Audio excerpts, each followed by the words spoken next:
බිරිඳට ආදරේ තිබුණා නම් තව තව ආදරේ කරන්න.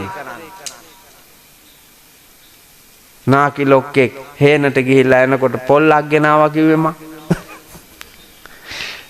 නාකි ලොක්කා හේනට ගිහිල්ලා එනකොට දර පොල්ල අරන් එනවා.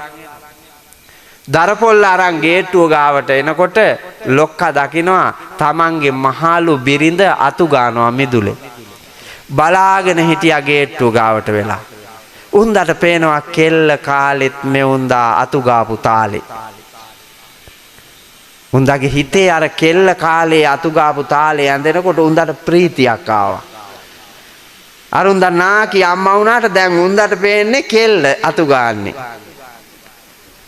ඒ ගමනේ උන්දා අර ගෙනාපු දරපොල්ල ගේට්ටුවට හේතු කොලා අප්පුඩියක් ගැහුවා.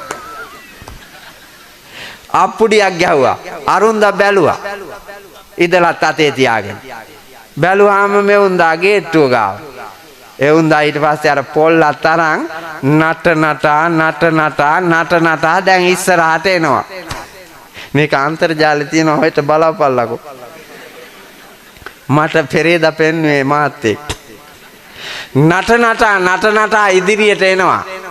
අරුන්දා නටනටා එනකොට ලොක්කිටත් ආවා පුතා පෝම් වෙලා ගතියක්.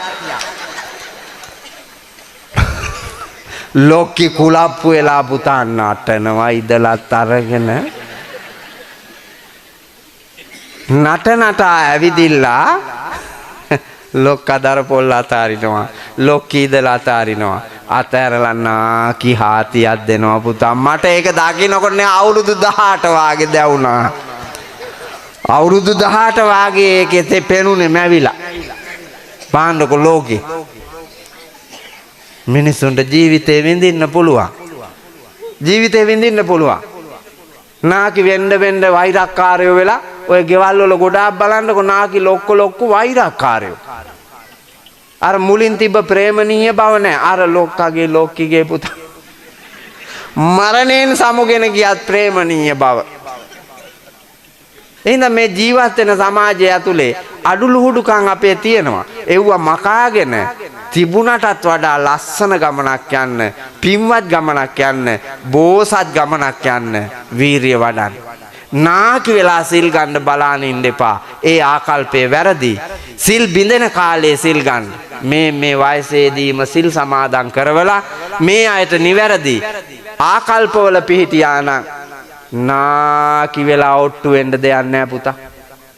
නාකි වෙලා බලන්න තියෙන්නේ ගමන් මගේ අඳින ලද මනරම් සිතුවා.